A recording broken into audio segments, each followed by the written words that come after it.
And so when I say Chinese, I want you to scream out the nation that's associated with this. For example, if I say Chinese, you're going to say what? China! All right, let's say it with authority. When I say Chinese, you say what? China! All right, that's just a test right there. So here we go. Chinese. China! Russian. Russia! Italian. Italy! German. Germany! Swedish. Sweden! Korean. Korea! Egyptian. Egypt! Nigerian. Nigeria! Black. Exactly. Nothing. Tell him, Pastor. Tell him, Pastor. Black, nothing. Yes. I hope you were able to successfully identify the issue.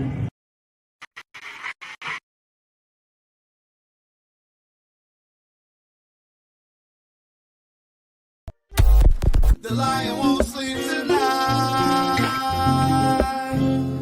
'cause we woke now, and we woke now. I said the lion won't sleep tonight, 'cause we woke now, and we woke now. They want us to sell our souls to barter profit, like God's property. It's hard to market, so we steady to aim, keep your eyes on target. 'Cause when you got to drive, yeah, they'd rather you park it. But I don't valet, you ain't getting these keys. I'm keeping closed hands, I'm on bended knee. I'm just a reflection, dealing with 8 sections. Art mixed with life, you can feel the convection. Your lion won't sleep tonight, 'cause we woke now, and we woke now. I said the lion won't sleep tonight, 'cause we woke now, and we woke now. I said The same people that have stripped us of our identity and labeled us as a color have told us what it means to be black. The white man is enacting a story all over the world. We left our homes and flooded the world. We smothered culture. We smothered knowledge. We erased history and rewrote it our way. Myself, my grandfather is 100% Ashkenazi Jewish. Claiming to be Jewish, Ashkenazi Jewish is just a conspiracy. White men claiming to be of tribes of Israel when I'm Germanic. You know, I have no ties to Israel, no ties to Judaism. You know, except loosely written history that's been whitewashed over for centuries. And you know, from the Renaissance. Oh yeah, right. You wipe everything clean. It's funny how exactly the Renaissance. It's this rebirth, but it's white rebirth. I think at the same exact time the Renaissance is happening, Columbus is sailing to America and committing genocide. There's only one true ethnic Jew, the Mizrahi Jew, because they are Africans, and if you read the original Bible written in Phoenician Hebrew, they're not. Jewish people are not Europeans. The modern Jews in Israel are Russians or Khazars to be precise, from Russia. I learned it from my grandfather that he was because he was an Ashkenazi Jew.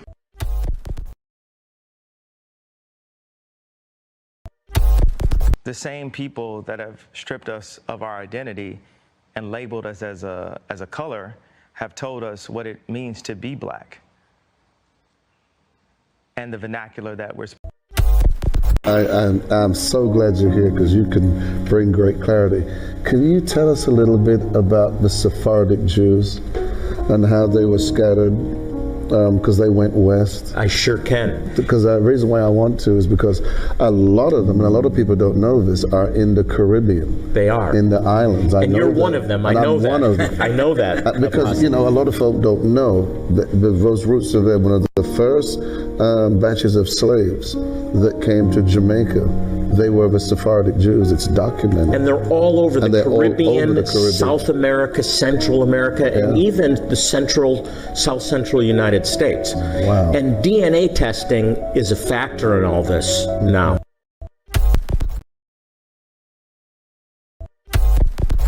Genesis chapter 11 verse 10 explains the genealogy of Shem. Shem was a black man in Africa. If you repeat this fact, they can't laugh at you. If you repeat this fact, they can't laugh at you. If you repeat this fact, they can't laugh at you.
I want to say peace and blessings to everyone. I want to say shalom, lak, maj, paka. I want to say peace and blessings to everyone.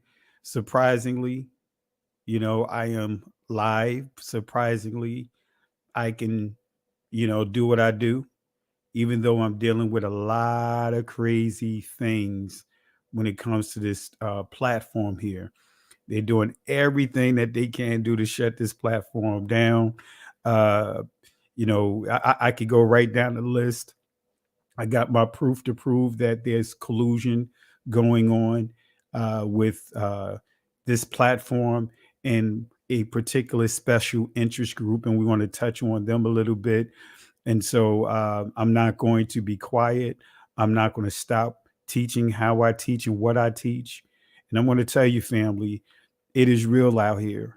I want to come with the receipts on what this channel, what I've been dealing with this channel for the past 3 years, and really what happened over the past few months and what just happened this past week to prove the collusion that is going on and what this platform and other platforms are doing to suppress this awakening. So, but I thank the Most High. I'm going to keep teaching the way I teach. I'm not backing down. I'm going to drop the comment, or should I say the link in the comment section, because I'm going to do a little do a little freestyle a little bit on what I do tonight. But I really want to talk about this thing about a certain particular community that refers to themselves as Ashkenazis being able to supposedly map themselves all the way back to the ancient Israelites, right? By way of DNA, right? Or by way of DNA. Look, family, there's plenty of sources here, right? This is one source I don't talk about much. Genetic Disorders Among the Jewish People by John Hopkins. Some great information in here, but I'm saving this for a special set of things that I'm working on. But the one book I'm going to encourage you guys, get this book, The Origin of Ashkenazi Jewry. Get this book. I'm going to say it again. Get this book.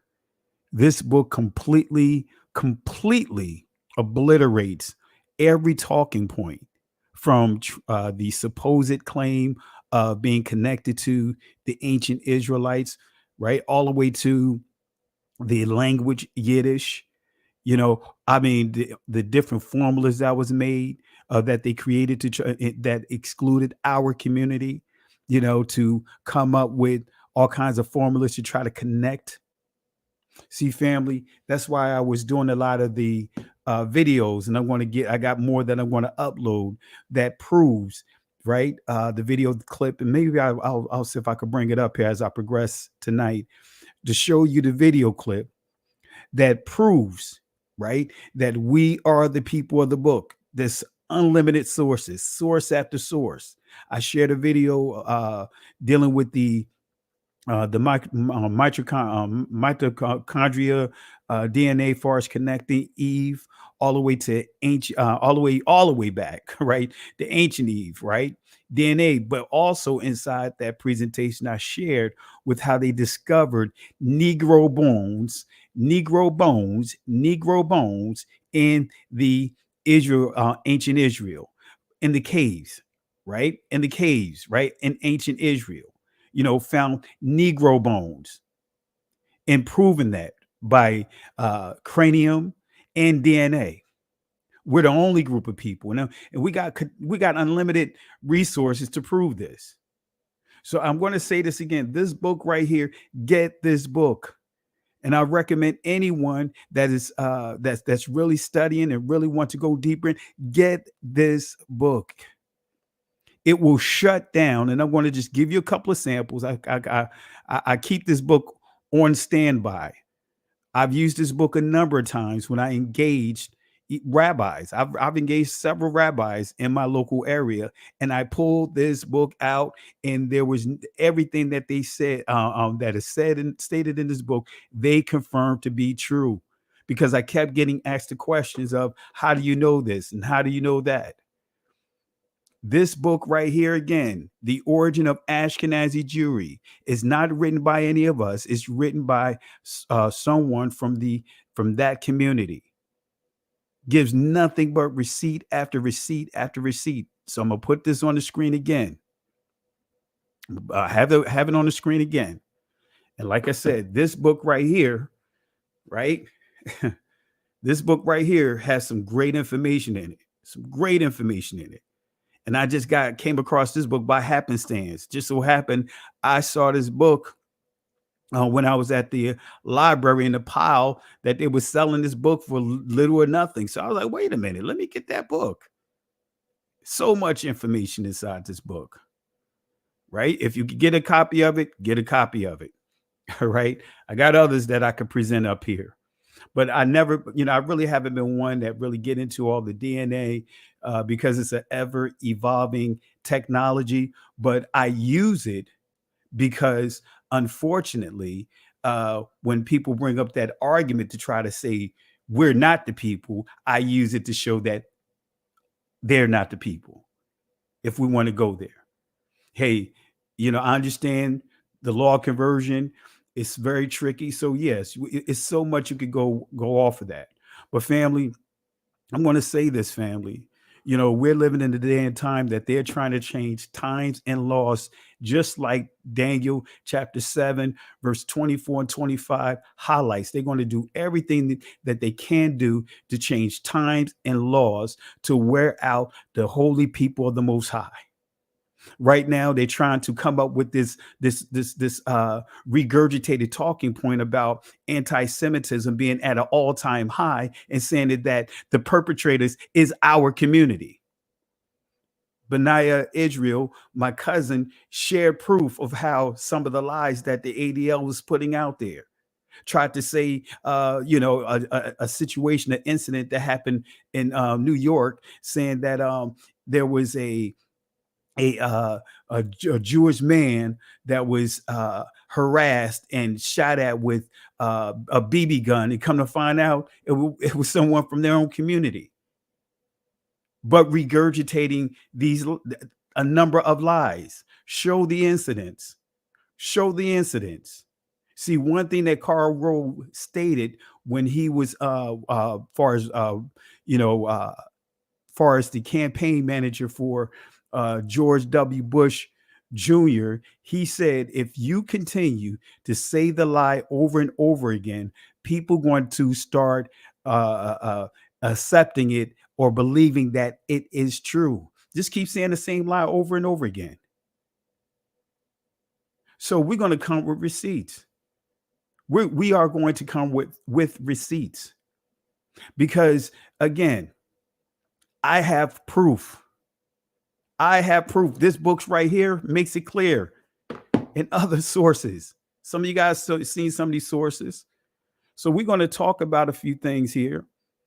We are going to talk about a few things, and I'm going to see if I could bring up that video so you can hear the video that I uploaded with them with the experts, the DNA experts, right, who made it clear who the type of bones that they discovered up in the in the caves in ancient Israel, outside of Nazareth, in Galilee, in those areas.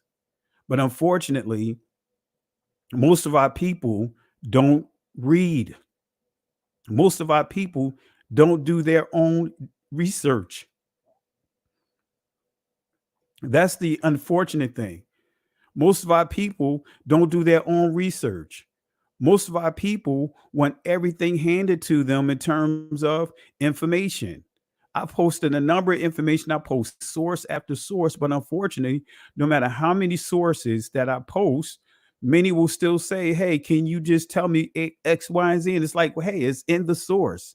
You know, family, we're living in that information age.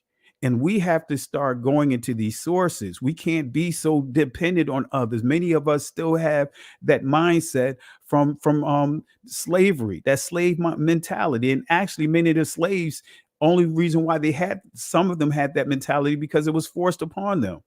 But many have that slave mentality of saying, hey, you know what? We're only going to do what you tell us to do. We're only going to listen to what you tell us to listen to. We're only going to talk about what you tell us to talk about. We don't want to do our due diligence. I want to give shout outs to Doors at L, because that brother be putting in work, doing, research about research, books upon books. He emails me almost every day with sources, with books that he's come across.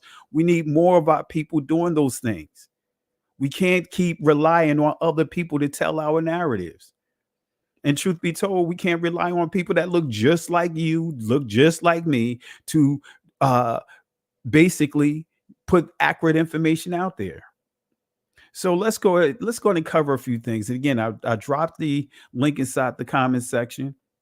Right. And so, unfortunately, when you start getting into this stuff, they even trying to talking about having these type of discussions as a form of anti-Semitism. This is what they're doing, family. Over in Israel right now, they have it so that way you can't even talk about Christ. What other things are they going to outlaw over there? The Talmud is the national law of the land. The Talmud, not Torah, but the Talmud.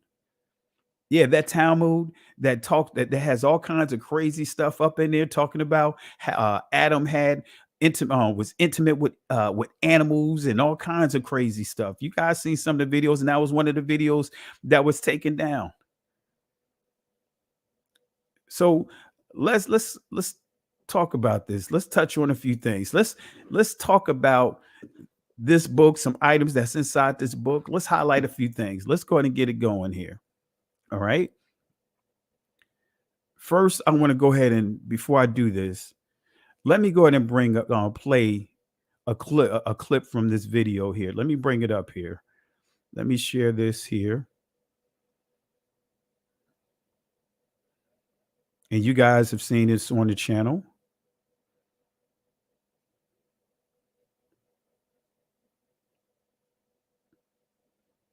Let's see. All right, let me see here. I'm going to play this here. I'm going to fast forward it a little bit. Let's see if I can. All right. Let's see. Let's see if we could go ahead. Now, listen here, family. Listen here. This skull is as close as we can get to what the face of mitochondrial Eve would have looked like. Matter of fact, let me pause it real quick. I'm going to bring my cousin in, and then we're going to talk about it. I want to say shout outs to my cousin. How you doing, Benaya? Hey, peace and blessings, Pastor. How you doing? I'm doing great. Last minute live, and man, I'm glad you on here, man. And initially I couldn't do any lives. They were telling me I can't do anything. So I really appreciate you being up on here, and definitely want to talk about a couple of things, man, because like you and I talk all the time, and kind of want to talk about this to the people about some of the agenda that's this machine that they're pushing, this narrative that they're pushing. So I'm just going to real quick play a clip from one of the videos I uploaded about them discovering bones, Negro bones, you know what I mean? Pretty much in Israel. And I know you have some information you could commentate, share with the people on that, get some commentary over what I'm going to share as well. So I'm gonna just play it real quick. Won't probably be about 2 or 3 minutes at the most. All right, so here we go. It's a very complete skull found in sediments in a cave dating from about 120,000 years ago. And we can see here that it's a modern human. We've got a high rounded... Let me fast forward here. All the various human species to walk this planet. All right, just trying to fast. But they did not survive.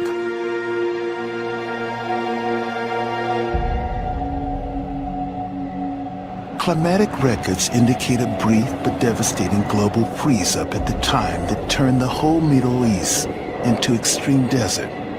Trapped in the northern corridor by the Sahara, there was no return and few places to take refuge. Neither they nor any of their lines survived. They would die in severe drought about 110,000 years ago. Their bones were discovered in Kafse caves near Nazareth in Galilee in 1933. 13 fragile skeletons, one a woman, a tiny baby at her feet. When these bones were first uncovered, they were the oldest complete modern human skeletons ever found. The numerous skeletons that have been found in caves in Israel at the sites of Kafse and Shkul show us that there were modern humans outside of Africa over 100,000 years ago. Those modern humans may well have gone up the Nile corridor through Sinai and into the Middle East. But it doesn't look like they went any further. In a sense, they were a dead end. It would be 40,000 years before they... All right, so we're going to stop it right here. And as you hear what he said, you hear what he said. Now, don't get caught up in the dates. You know, we know how dates can be, you know, far as in terms of, you know, there's speculation. You know, they can't pinpoint exactly time frames like that, you know, saying 100,000 years, 200,000 years. But look at what they confirmed. They found Negro bones in those areas, right? So, Benayed, what are your thoughts? Yeah, the whole archaeology discussion, as far as like the actual archaeological sites, you know, that was one of the things we looked into because it was curious. And I think I pointed this out in one of the previous videos, but it's curious that most of those archaeological sites are in it's in the northern kingdom. But for some reason, you know, there's little to none as far as like publicly published archaeology where they extracted DNA and shared it in publications in the Southern Kingdom. And it's funny because it has to do with time and place. Like they don't do that study in the South, you know, what I call the South side of Israel during the time that Israel was there. Like you'll see them, like I think remember that DNA test that me and you took, that the ancient whatever. Oh yeah, that garbage. Yeah. But if you look at the archaeological samples, that's tied to that site, they adhere to the same practice that you see the Israeli. I'm assuming that it's the Israeli government that's funding and directing these archaeological sites that they adhere to, and that is, whatever you do, don't publish any DNA studies from archaeological sites during the time of Judah, you know, during the time that they were in that area, and they just never do that. So the thing that's left for us is to get sites like the Lakesh relief, where, you know, according to history, there was a large mass grave site, and of course they looked at the mass grave site. This is a city in Judah and they identified those skulls, like all of them, not just a few, but all of the skulls, as Egypto-Nubian skulls, aka black skulls. Absolutely. And then and what's interesting to your point too, when you deal with Samuel Morton, because he studied over 750 craniums in the catacombs over there, and he came to his conclusion like, hey, these negroid skulls, right, has all the same points in terms of the nasal cavity and all of that, that matches us here, that was enslaved here during his time when he was living. He said it would same skulls. Those that was enslaved in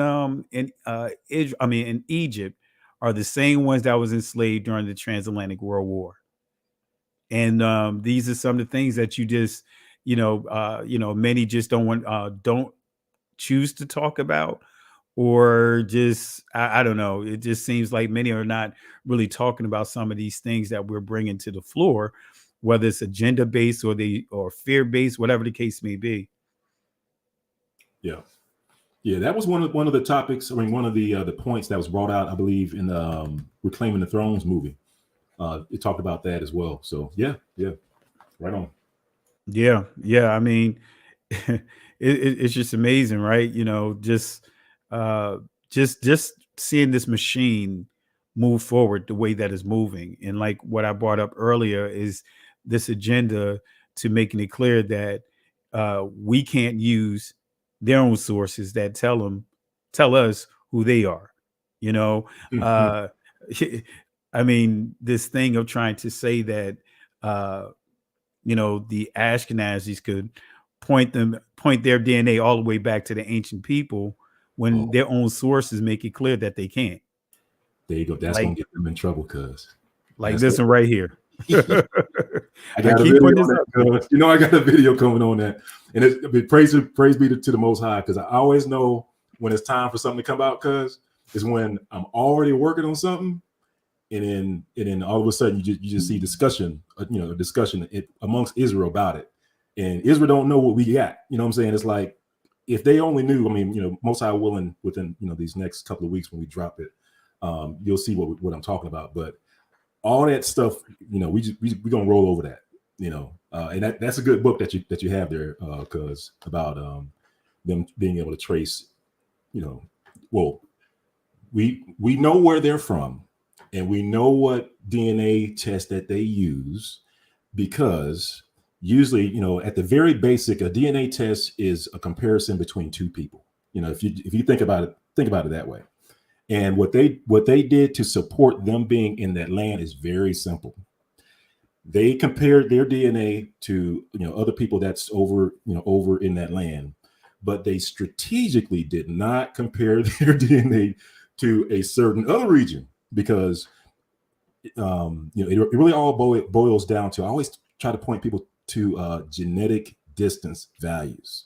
Like, that's the thing that's going to help Israel at large find out who they are, and that's going to help us find out who they are, because in the test that they're pointing to, it wasn't a genetic distance value test or study, but we do have genetic distance value studies that'll clear this stuff right on up. So I'm looking forward.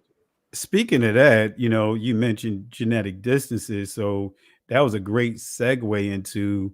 I might as well just bring it up, because I have it on the screen just a couple of inserts out of this book about genetic distances, because it's dealing with. Let me go here. All these images of basically stating that all of them are the same people, right? And how can they all be Jews per se, and yet they are completely different, right? And this is just an insert from this book, family, and I encourage you guys to get it. It says here a large part of the study was devoted to the determination of genetic distances between the different populations. Through this method, genetic markers from different Jewish populations are compared. The smaller the relationship, the more differences in DNA may have arisen. Such differences are called differences are called distances. 75 Caucasians, in other words, Caucasian population, white population, based on 9 markers. The genetic distance analysis show that the East European Jews were closest to the inhabitants of Thrace, the region shared by Bulgaria, Greece, and Turkey.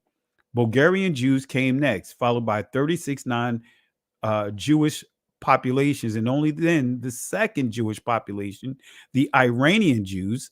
Other results showed a large Italian component in the gene pool of the Eastern European Jews. From all these results, it appears genetically the different Jewish communities do not have much in common. Let me say that again. Genetically, the different Jewish communities do not have much in common. Often they appear to be more related to the population in the midst of which they live. In other words, when its genetic material was available. All right. So, Benea, did you want to share anything on that? Any thoughts on that? No. I mean, that's actually a good study. And actually, I mean, there are multiple studies out there. I think me and you talked about this before, but there was a study using the language, so they know that based off of the language, when they track that back, they know where they came from. There's also a study that also includes things like the names of Ashkenazi towns. They found those in a certain place as well. And ironically, it's in the same place that the language ties back to. It's the same place that when you go into a Christian bookstore, almost any Christian bookstore that's out there, go over to the Bible Atlas section, Zondervan Bible, and I think there's some, of course, other Bibles out there, Bible Atlas out there. Turn to the Table of Nations, that same spot on the map that Christian bookstore Bible Atlas puts Ashkenaz, is the exact same place that these origin studies of the language ties back to, same place that the names of the towns go back to, and the same place that the DNA goes back to. So it's a threefold proof that we have, at least that where we know where they came from. And actually, there's a third, but I'll save that one for later.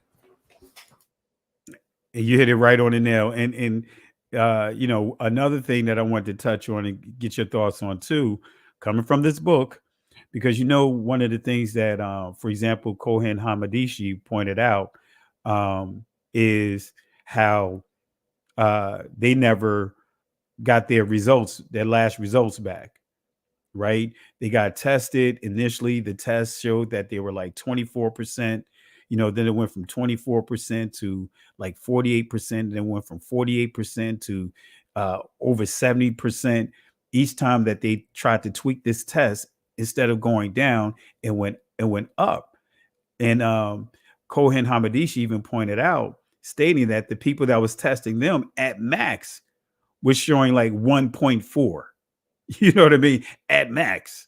While theirs is coming up, started out at 24%, then went to 50%, then it went above 70 to 75%, and then they didn't get their last results but back. So who can imagine? I mean, we can only imagine where the numbers went to from there.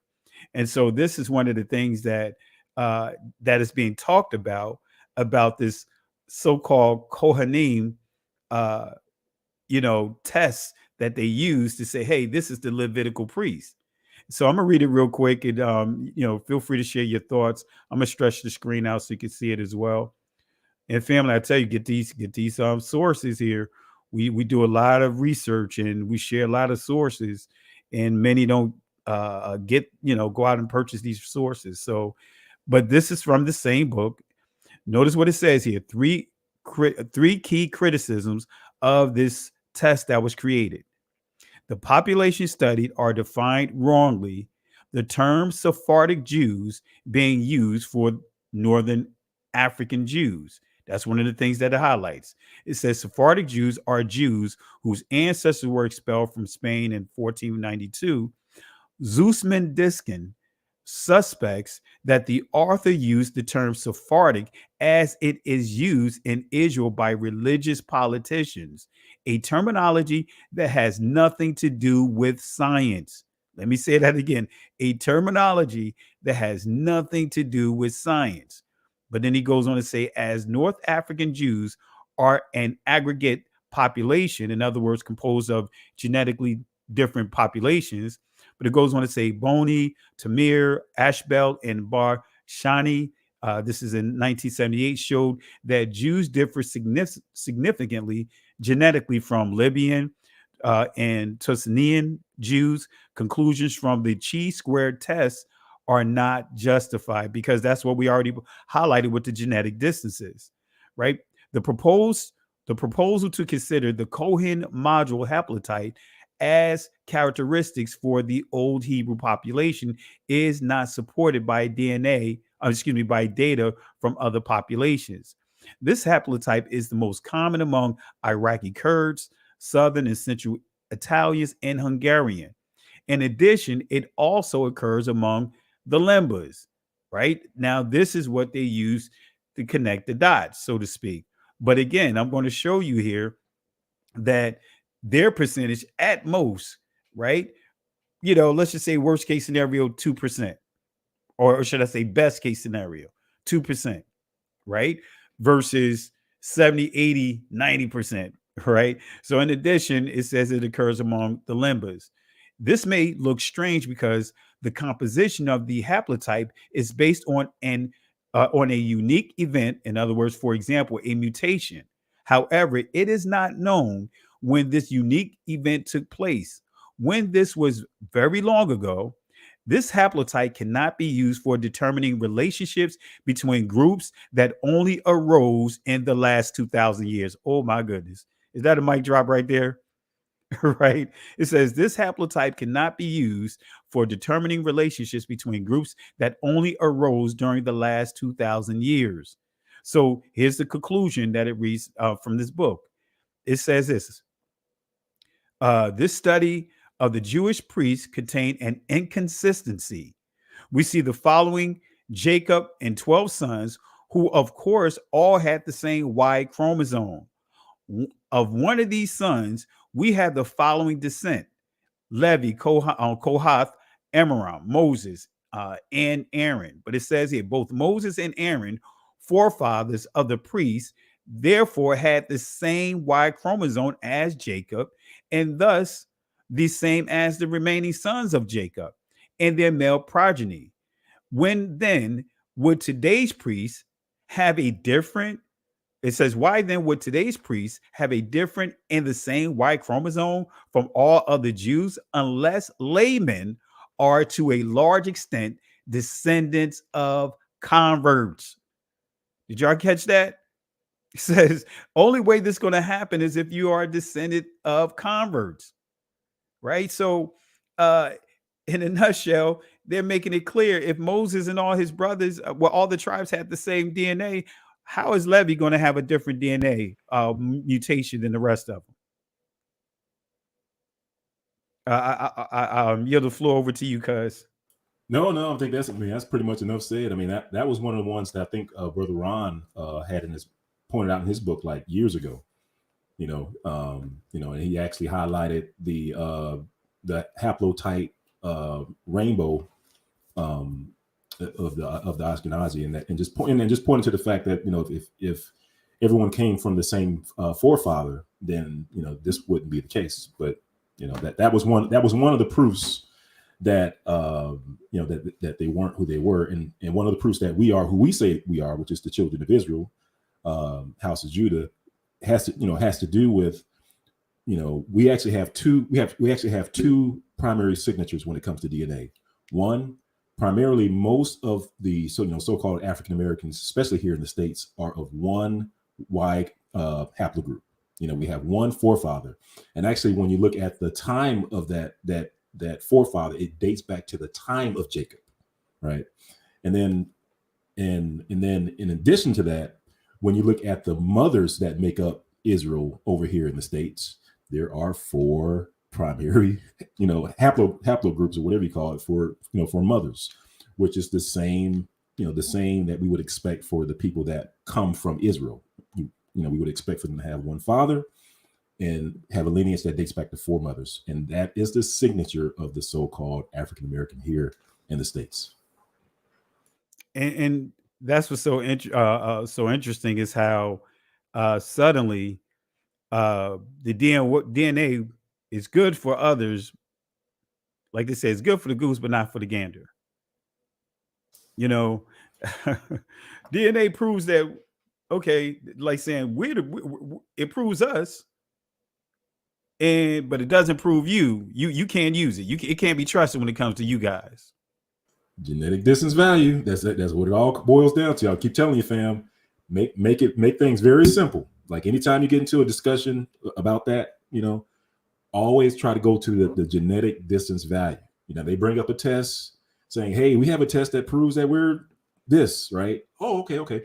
But what's your genetic distance value to that group compared to, and that's the beauty of this other study is that it tries it takes an objective look at both origin thesis, theories, so to speak. There's the Khazar theory, and then there's the Levant theory, like they came from that Levant area. And then what they did was that when they took a look at that, they ran DNA, and basically they would do the test that you would expect everyone to do that would approach it objectively. You take some DNA from the place where they think they're from, and you take some DNA from the place that you say they're from, and based off of the genetic distance value, whichever sample comes back with the lowest value, that's where you're from.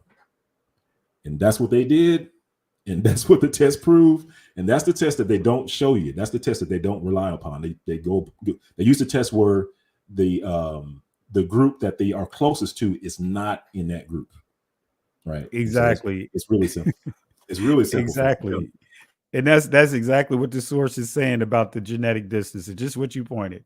But he said they have nothing in common. All these different groups have nothing in common genetically. Right. So how can you have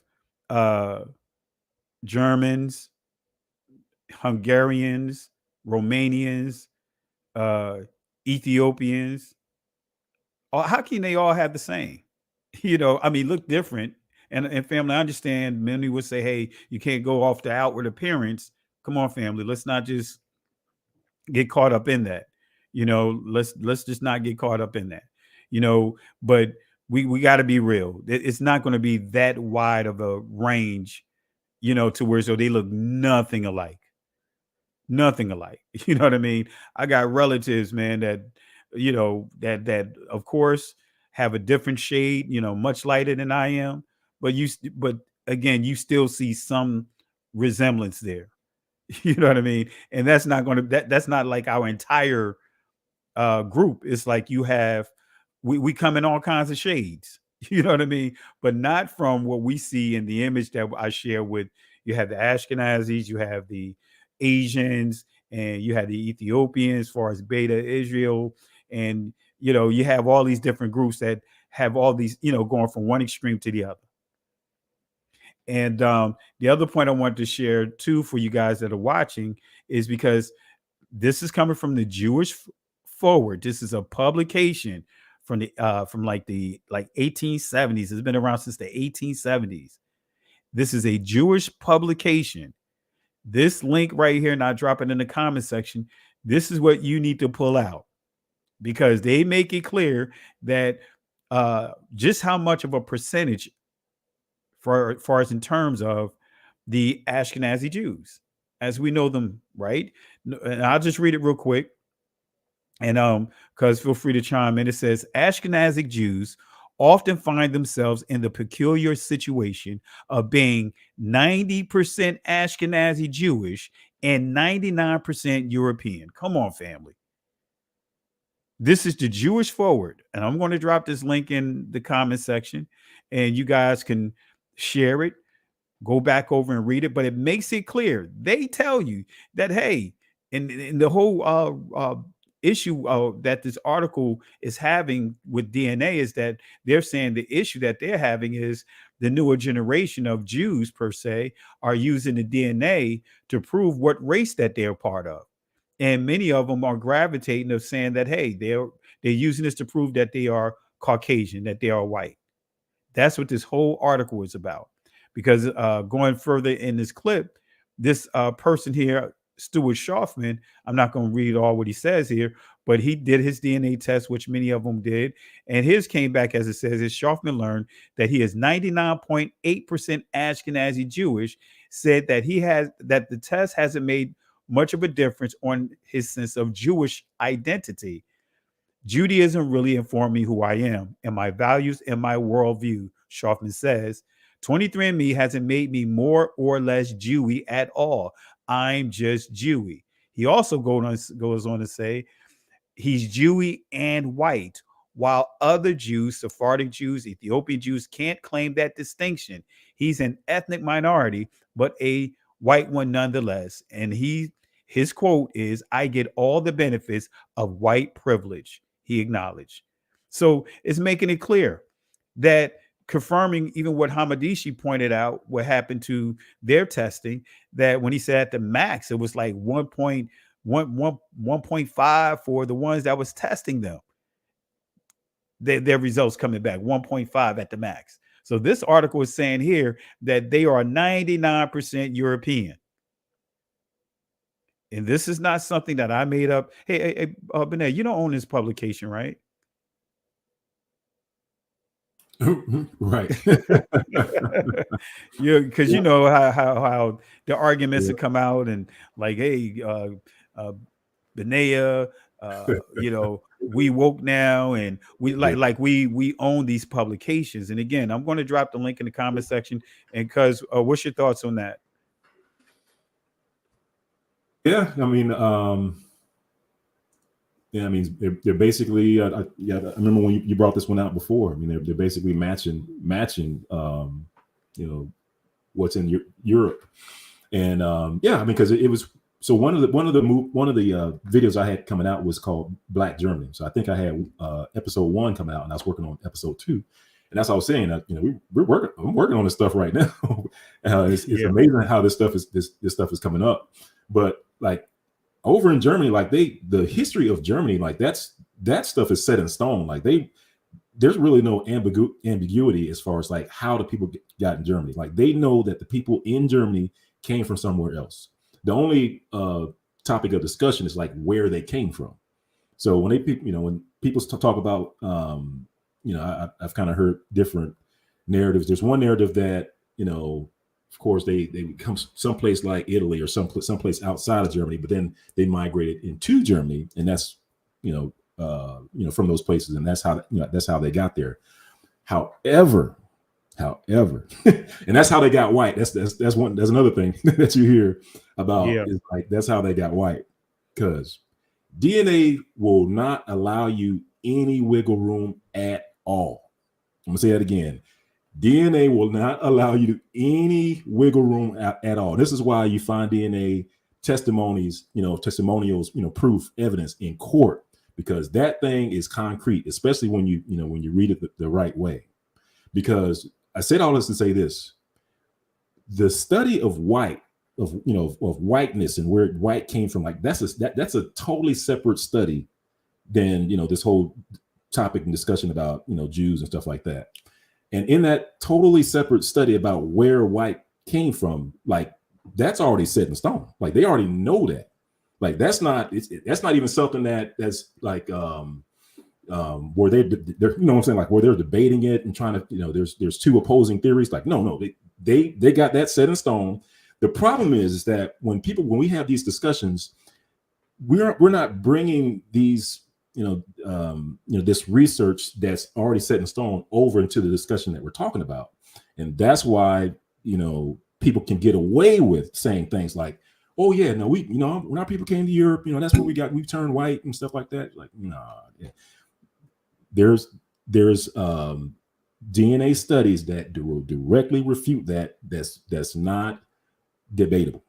So like I said, because I'm looking. So I'm jacked to bring this information out because I know, like, just like you're doing tonight, that there's a, maybe there's some confusion about that, but don't worry, we'll clear it up.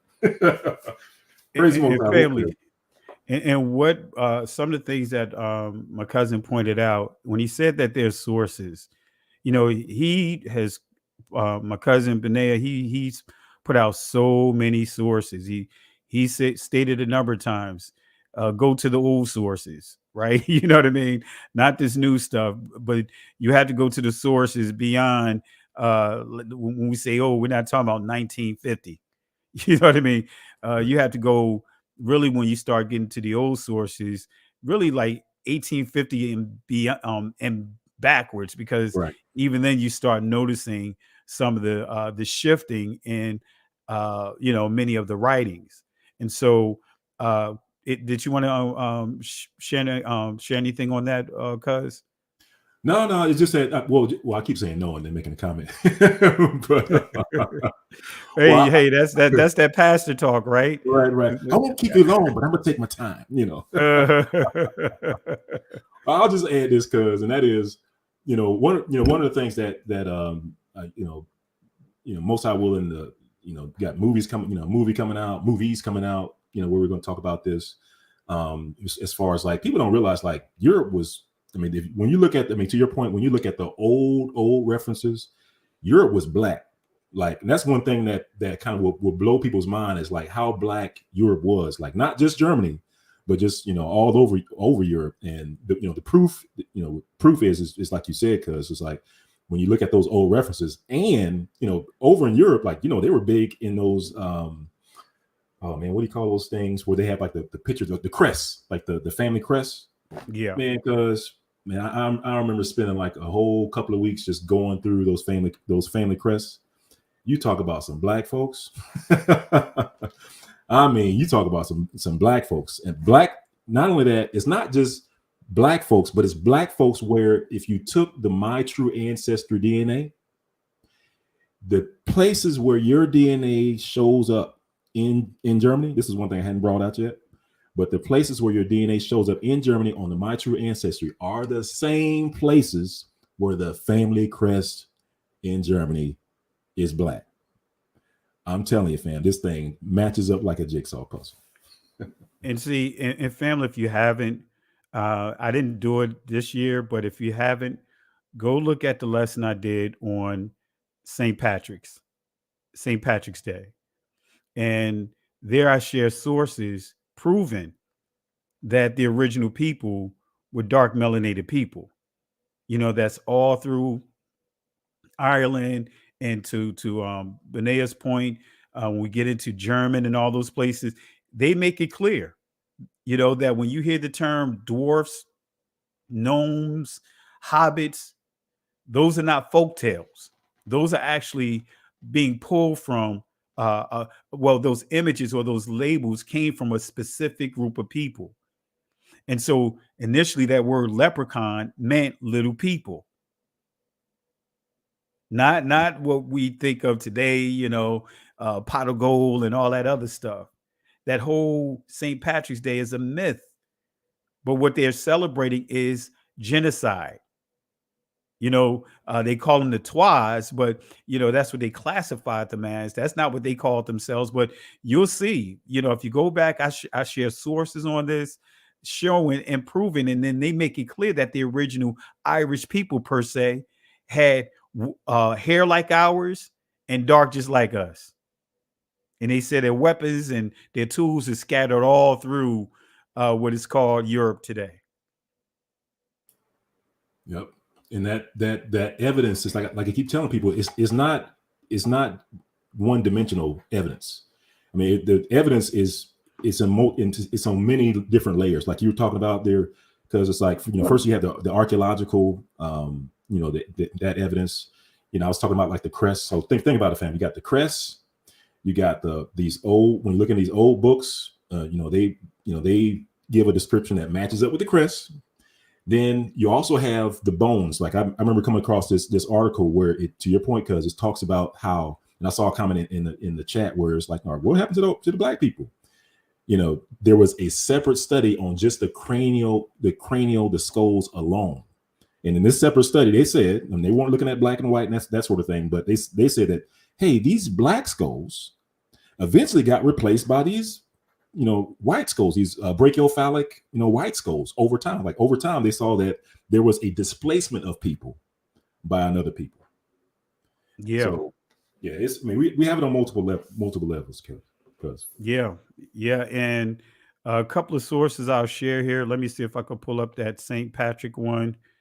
You guys know that we got sources for days, and this is stuff that we've been teaching for quite some time. And family, do our research justice by writing these sources down and going to them, because it does a great disservice if we give you all these sources and then you're not making a note of it and obtaining these sources as well to have inside your record books. Because again, they when I say this agenda is literally, the goal is to wipe out a lot of this history. We see what's being played out right now down in Florida. We see the Jim Crow laws trying to reintroduce that down in Mississippi. So I encourage you guys, make a note of these sources that we're presenting here. And again, we're not just presenting this just to sound like a group of geeks, because I know we could go geek mode on you guys, but we're not just doing that just to try to sound, just to flood you with information. All right. Without you actually taking the time out to go through it. So let me share this source here, as Benea pointed out when we was dealing with Caucasians, right?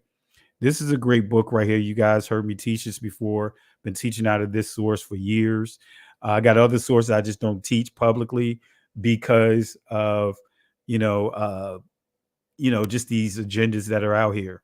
But Prehistoric Man and His History, it's a great book. They really go into dealing with, as you see here, the Agrinacians, which you see the Mosterians, which is exchangeable as far as in terms of the name, synonymous to the Neanderthals. You see all of this here, but he really gives you a lot of information in this source.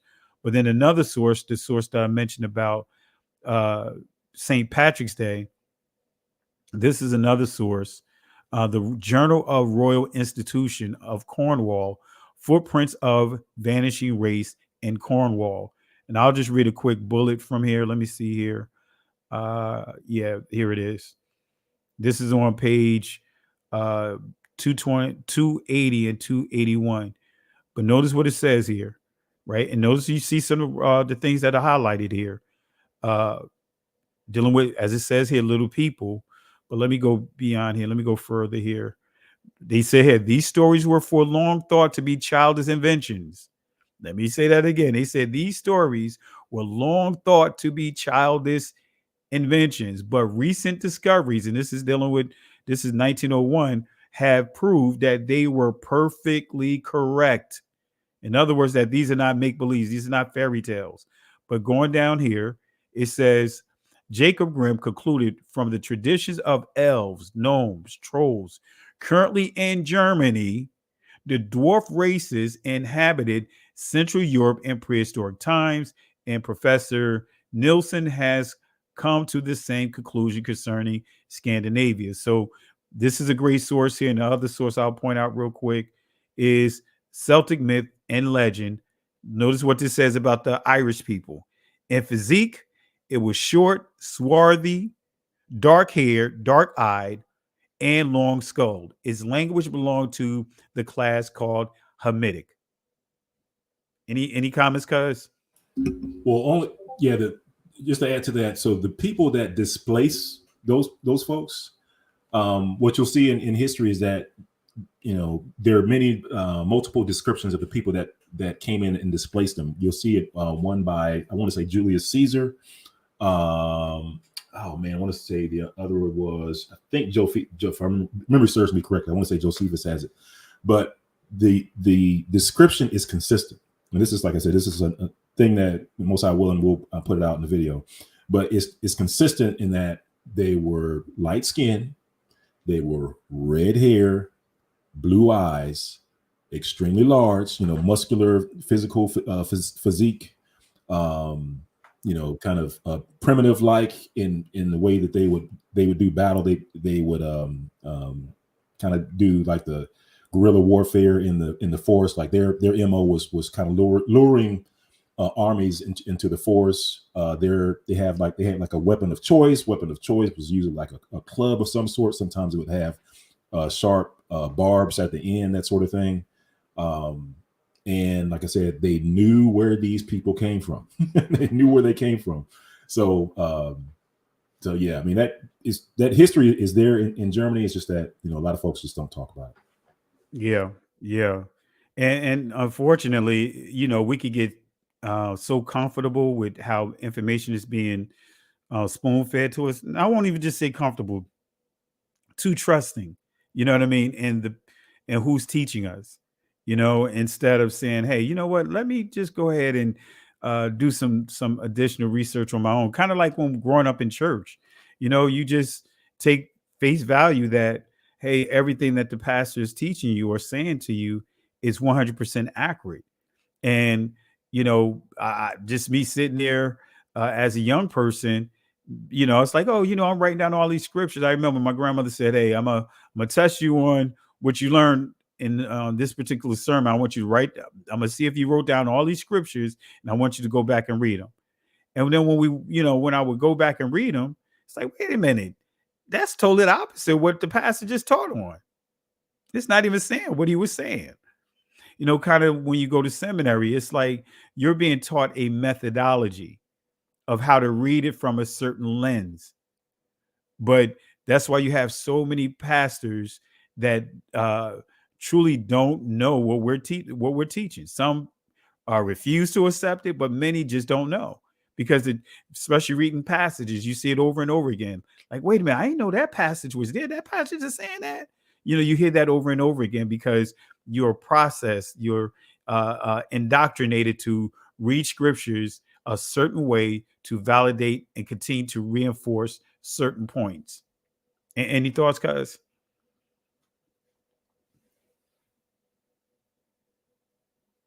If you're talking, cuz, unmute yourself. Yeah, there's that mute button again. Yeah. But no, you got it, cuz. That's perfect. And what are your thoughts about this agenda of what they're trying to take to Congress about the anti-Semitism and even this whole anti-Semitism, saying that it's at an all-time high, like they said with not Kyrie Irving, but Kanye West, saying he triggered anti-Semitism to be escalated at a height that it was never before. Yeah. What do you think about those things that are being put out there, that narrative?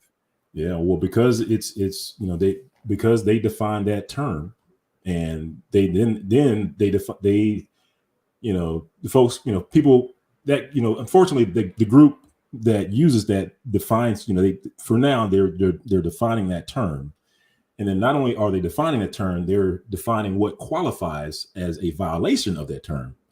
That's why it's at an all-time high. And that's why you see a discrepancy between, I think, I've seen multiple people use the FBI's hate crime website. You go to the FBI's hate crime website, and what you'll see is that these are real crimes against real people that's being reported. And you'll see, of course, so-called African Americans, we're at the top, right? And also what you'll see is that when the line item where they're tracking the hate crimes against Jewish, it's not at an all-time high, right? It doesn't match up with what they're talking about as far as like the anti-Semitism. And that's because the bar as far as what qualifies for anti-Semitism is so low that it's up to, they have what's the word I'm looking for, the leisure, or the, it's up to them to kind of lump anything and everything in there. So that's why it's at all-time high. So yeah, I think that's a problem for, the so-called, Black community, because I think that it's not just a problem for we people that identify as Israel. I think it's going to be a problem for all people, of color. that they'll want to get a handle on that definition of anti-Semitism, because they are using that to come after your First Amendment rights, right? Because the pattern is that first they have to justify doing something to you. So to justify doing something to you, they have to make what you're doing illegal, right? Back in the early 1920s, they had to justify doing something to you by having a allegation, given to a black man. Say, hey, this black man stole something. Hey, this black man, back in the 1920s, it was like they always used this trope of black men were going after white women and did something to white women. So, but that was their justification for going out and lynching black people. So same thing today. It's exact same blueprint. Right now they're going through the justification part, right? Going this time, instead of an allegation being levied, they're using the laws. And so they're going through to your point, cuz they're going to the courts, or going through the judicial, the legal system, making this an illegal act. Then once that justification is in the books, then they're going to try to do something to you. And I'm telling you, we as black folks in this country, we all need to band together and stop that. Yeah. And in a nutshell, they're making it so that way. They're trying to make it so that way. Create laws based upon, like Judge Joe Brown said it best, hurt feelings. Someone hurt your feeling. Oh, you know what? That's considered this right here. And because when I asked Judge Joe Brown when he was here on channel, I asked him, I said, are there any anti-Semitic laws? Or actually asked him if he could give clarity on what the law says about anti-Semitism. And he made it clear. He said, there is no laws. He said, though there's no laws, anti-Semitic laws. He said, of course, we know there's hate crime laws, but that's not geared towards one particular people. It specifies what hate crimes is. But he said that there is no laws for hurt feelings. He literally said that. He said that there's no laws for hurt feelings. You know how he talked, there's no laws for hurt feelings, and I just want to say there's how Judge get it in, but he made it clear that there are no laws for hurt feelings. And that's what he literally touched on, that what we see happening right now is, again, everything is being lumped under anti-Semitic. When we define what they, out of their sources, that it's very generic. It's like you could throw anything up under anti-Semitic. Hey, Benet, you know what? You got a deep voice, anti-Semitic. Hey, Benet, you know what? You kind of tall there, man, anti-Semitic. Hey, you know what? I just noticed that you drive a certain car, anti-Semitic. They could come up with anything underneath that. Hey, we could say it. We could use this source, but if you use this source, you anti-Semitic. Yeah, and they actually make, the problem is that part of the problem is that they also make infallible truths anti-Semitic. You know what I'm saying? Like things that you can look up, Google, go on to the Webster Dictionary, and that the Webster Dictionary will say in black and white, they're calling things like that anti-Semitic, and that's the problem. And the other problem is that right now we don't necessarily have an advocate for our side, because I like to go in chronological order. That's when I started seeing especially like the Kyrie stuff, and remember, I don't know if you remember, cuz like that reporter kept asking Kyrie, are you aware that you hurt people? Are you aware that you hurt people? He kind of kept asking him that over and over again, and talked about you just got me laughing the way you said it. You realize you hurt people. but the point is because I think Kyrie, he was trying to convey it, but he kind of struggled a little bit. And hey, I not that I'm a better orator than he is, or having those lights in my face, I probably would have replied the same way. But sitting on the sideline, I think what he was trying to convey, and this is the thing that that we need to convey from our community perspective, in my opinion, and that is, this stuff they've done to our community first. Like, when I was learning math, one came before two came before three came before four.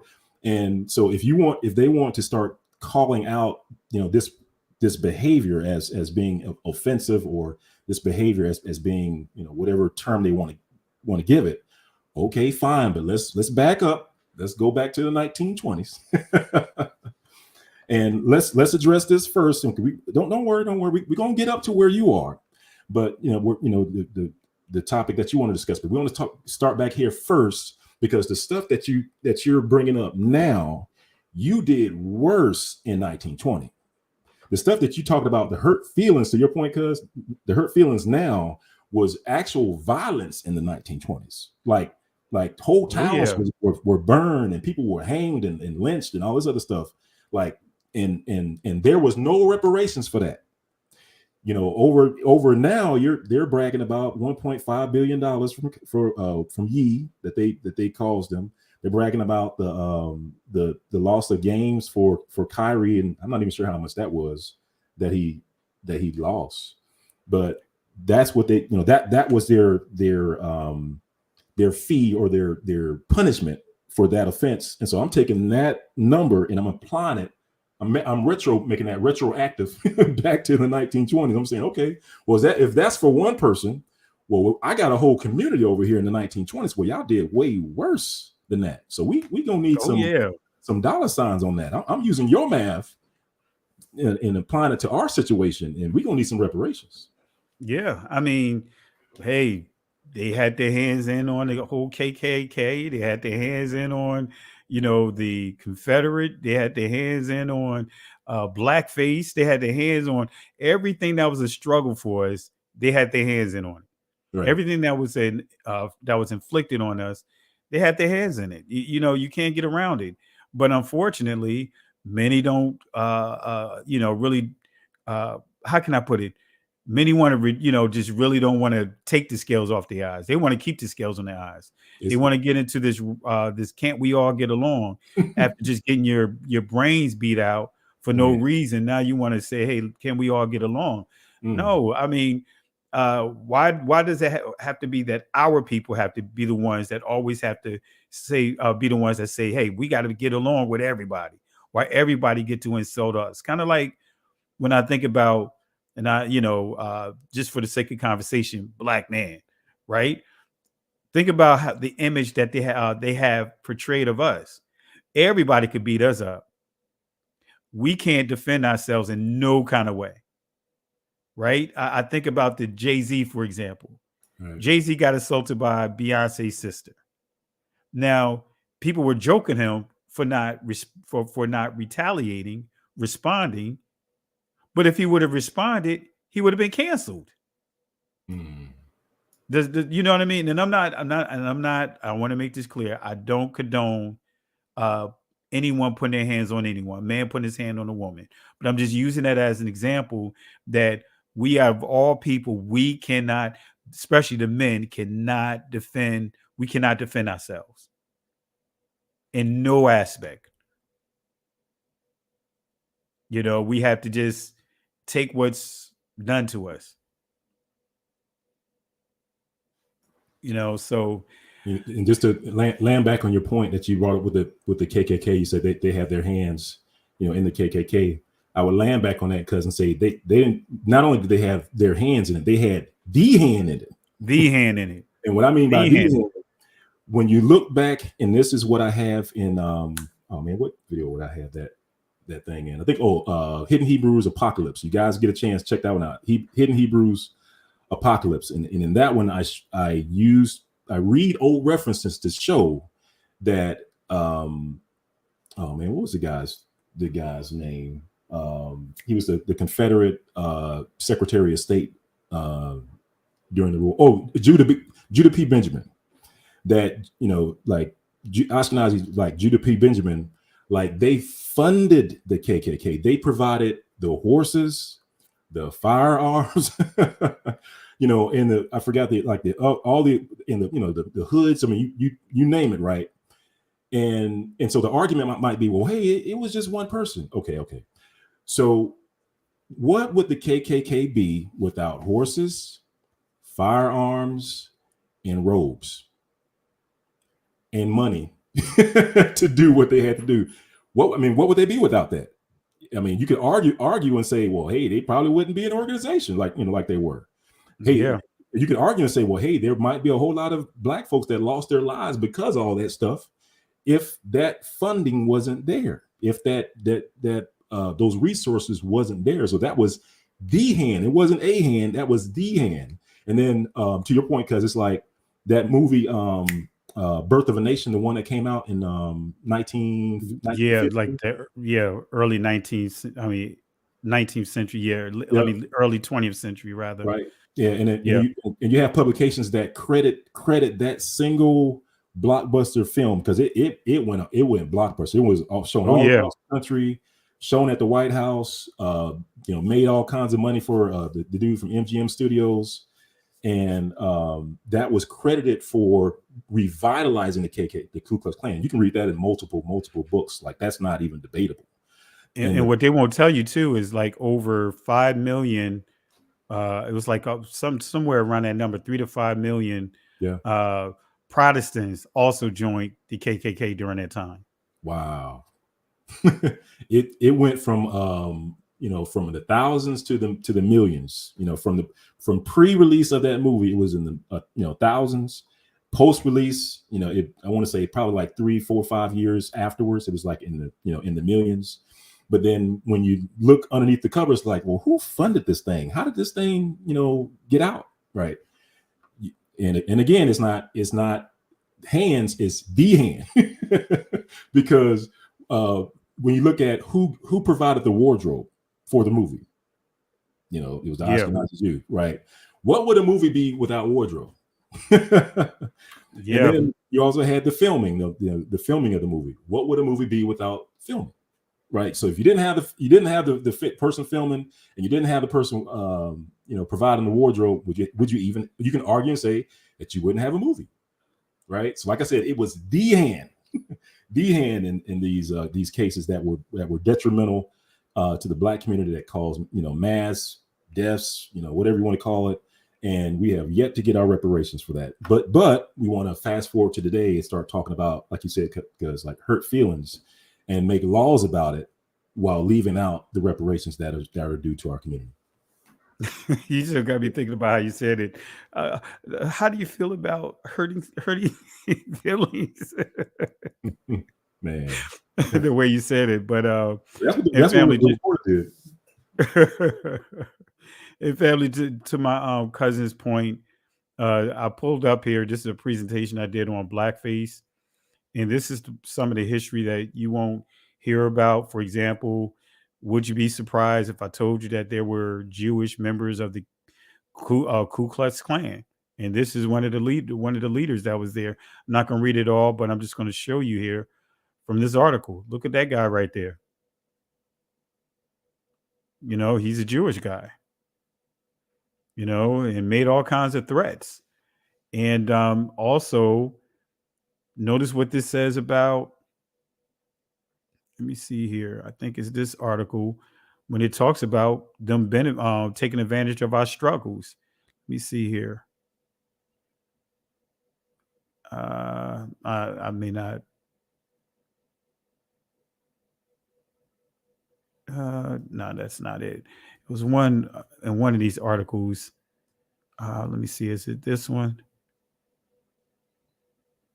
And this will tell you that, the ones that benefited the most off of blackface, it was the Jewish community. Can't get around it. Let's see here. There was one thing he said that was said. As it says here, Jews. This is coming from New York Jewish Week. Jews then played a disproportionate role in the entertainment industry. Jews performed this kind of, and doesn't that sound familiar? Because Jews played a disproportionate role in the entertainment industry. But Kanye West says something similar to this, and what happened? But it says Jews performed this kind of minstrelsy in the 1910s and 1920s, better and more than any other group in America. And it was one thing that they highlighted. Let me see here. It was something that they highlighted. I got to go back to it. I got to find it. But it was saying how they purposely benefited from our struggle. That was the whole way that he was able to get in good with our people as well. So, but yeah, any thoughts, guys? I'm just looking through here to see if I can find it. Yeah, no, yeah, blackface is another one of those easy to find things. I mean, anyone can open up their web browser, type in blackface, Jewish blackface, and it's that was one of the here. I mean, here's the salt in the wound is that the blackface was prevalent throughout, most of the Jewish publications. MGM Studios, Paramount Studios, Fox, Paramount, like all of them were doing blackface, whether it was on movies, and TV. And these things were running rampant during the same time that the rise of the KKK was going, during the same time that Black Wall Street, where the communities were being burned in Black Wall Street. You had the Red Summer, like this was going on during that time. And like I said, to rub salt in the wound, like not only were they producing these shows, they were providing the paint. And this is one thing I hadn't shown in the video that I had, but yeah, they actually provided the paint, and it's actually in the museums and those history museums where you can actually see the paint. And if you look on the product on the face of that paint container, it'll say like Stein or something like that. But anyway, it goes back to a Jewish Ashkenazi provided that product. And this is one of those things where we keep saying, it's like, hey, okay, all right, you want to talk about hurt feelings, that's fine, but we got to talk about this face paint that you guys were wearing in the 1920s. And it wasn't just the 1920s. I know I'm focusing on the 1920s, but that's because it was before then. Yeah, it was before then and after. I mean, you can see that like the 1914s and up. And it wasn't until a certain time where they stopped it. But my point is that we never got reparations for that. We didn't have a person lose $1.5 billion for it. You know what I'm saying? We didn't have a person lose, miss 5 games because you had football, you had games going on back then. We didn't have any sort of compensation for that. And so the conversation that we're trying to have now is that, okay, if you want to bring that up, then let's take care of this first, and then we'll look at your your concern. Yeah. And so I'm gonna post the article. I just put the quote in of what I was trying to get to. I see what I did. I'll just post the article here that contains the quote that I have on the screen about how they, how this guy was able to, Al Johnson or whatever, how he was able to really become popular among our community is by attaching himself to our struggle. Let me see here. I'm just posting this in the comment section. But let me see here. As a member of a fellow minority group, Jolson often aligned himself with Black Americans' struggle for acceptance. And what do we hear today? Hey, you know what? We marched with you guys. We were there with you guys. We share the same struggles. But what are we hearing right now? Who is being targeted right now? So, any thoughts, cuz? Yeah, he did that. He also, I don't know if you guys remember, was it Green Acres? What was it? The movie where it was an all Black cast. I think that like the point of the movie was, it was a Genesis. I forgot it, fam. I got to pull it up. But anyway, it was like some movie that came out. I think it was called like Green Acres. It was Green something. And it was an all Black cast. It was about the Bible. And Joe Olson at the time wanted to make an all Blackface version of it. So just like when this movie came out and it was like a celebration, I mean, I think to this day it was one of only 6 all black cast movies that was made in Hollywood. But Joel Olsen wanted to. You asked me, he wanted to make mockery of it because he wanted an all blackface version of it. And basically, when we say blackface, we're talking about Caucasians with their faces painted black. It's very racist in their acting out racist tropes. Where they try to talk black, try to walk black, and they try to dress a certain way, usually with tattered clothes, dirty clothes is how they portray us. Was it called Green Pastures? Somebody posted Green Pastures. Yeah. That sounds like what it was. Yeah, Green Pastures. Okay. Just look it up and confirm. Okay. Yeah, I just I couldn't remember. I remember this name, but I just couldn't remember off the top of my head till I saw it inside the chat.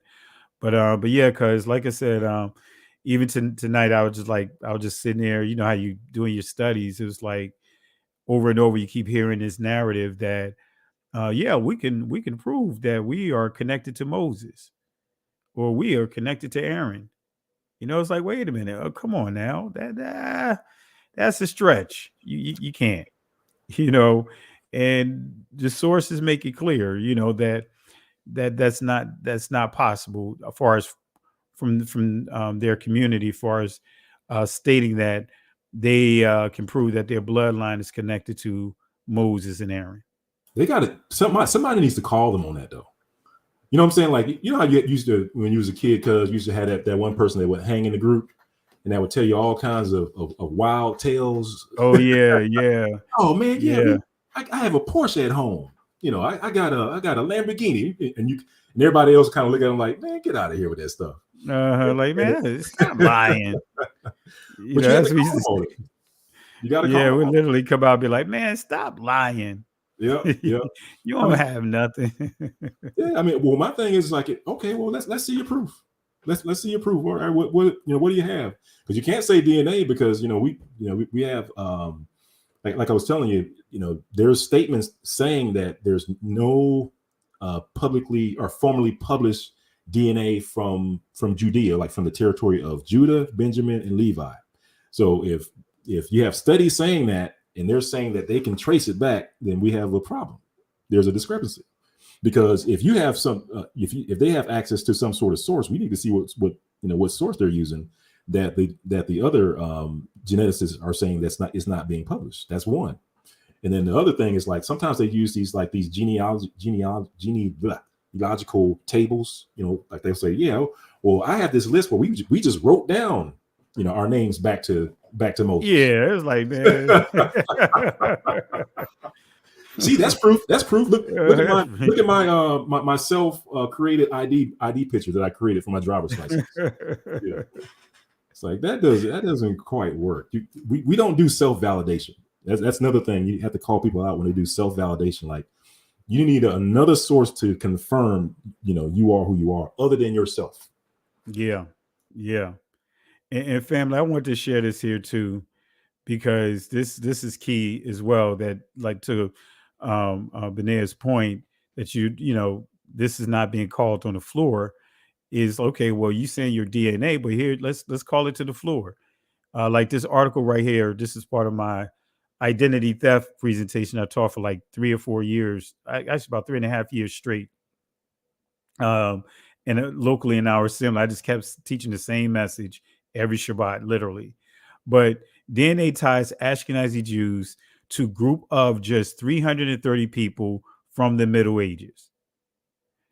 Family, this is coming from LA Times, right? And again, it didn't say the antiquities. It's saying the Middle Ages. Saying this is the source. They narrowed it down to 300 people. According to here, 330 people. But notice it says here, Journal Nature Communication. And when I saw this, like, all right, you know what? Let me go to the Journal Nature Communication. But it says here, they narrowed it down to 330 people. They tested 128 healthy Ashkenazi Jews and compared those sequences with others, as well as with the DNA of 26 Flemish people from Belgium.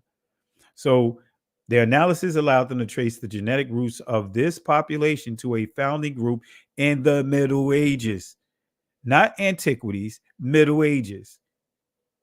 Right? In the Middle Ages, what they're referring to is not the Dark Ages. It's the 11th century. Right? Because prior to that Middle Age, the Dark Ages, so to speak, is when the Moors ruled.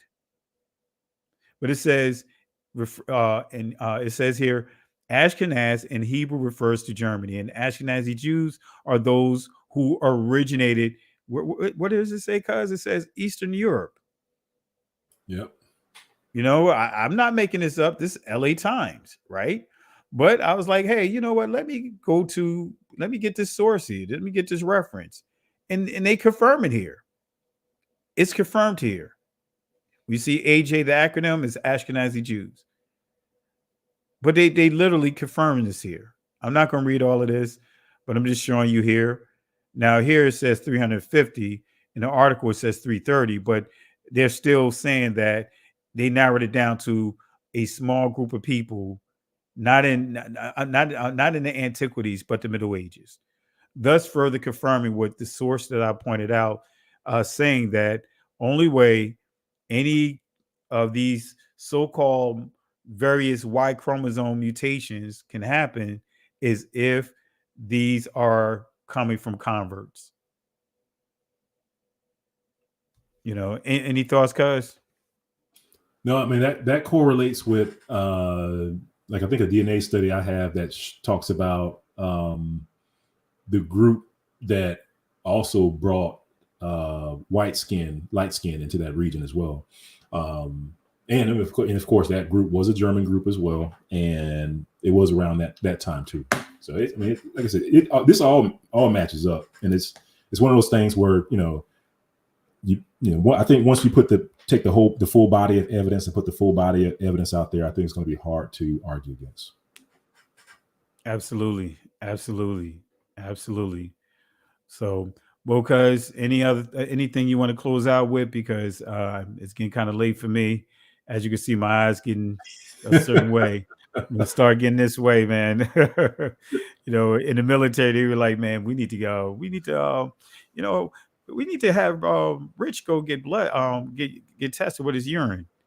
Because yeah, when I some of the things I had to do required me to, at times work long hours, especially during exercises and all that.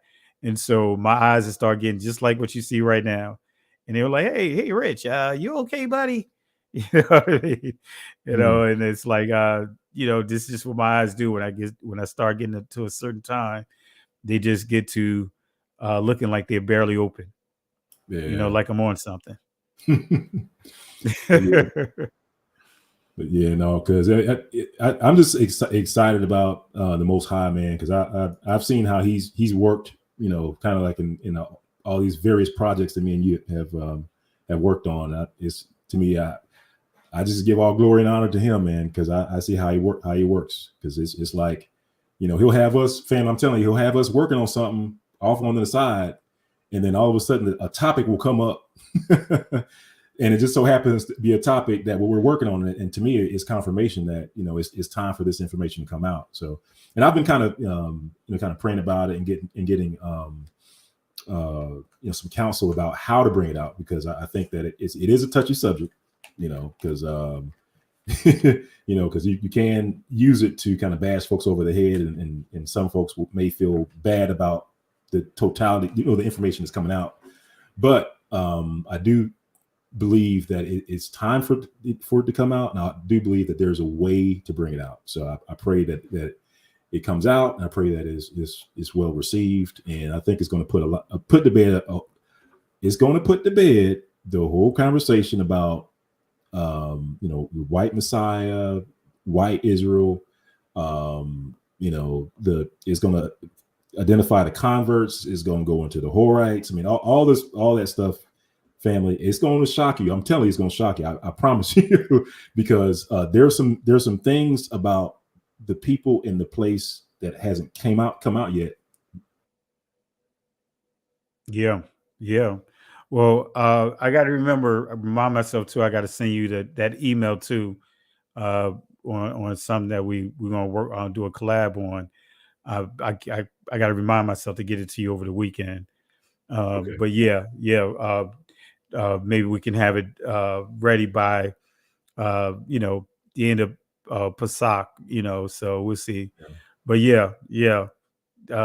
Drop another bomb on the people, you know what I mean, of information, confirming, things within the text and our connection to it. Yep. And that was the other thing. I ain't gonna go into details of it, but just even to talk about the curses, you know what I mean. Maybe we could do another come together and just talk about the curses, you know what I mean, about applying the curses. Right. Yep. I think it's always good to do a refresher, to kind of bring it up. I think I know what I do. Unfortunately, I kind of take for granted that we're all at the same place, especially when you've been teaching it for a while. Like, everybody knows step one, but I have to remind myself that, we have new people. We have new people in awakening that may not know about step one. So you have to sometimes regurgitate some of the stuff that we covered sometime back. Yeah. Well, cuz anyone you want to throw in the garbage can as we give her a wrap up? I would want to throw weaponized anti-Semitic claims in the garbage can.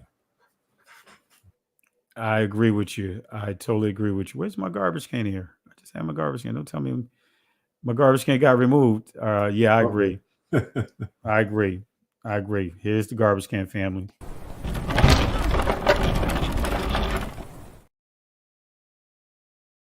Yeah, I totally agree with you, cuz. And even that argument of trying to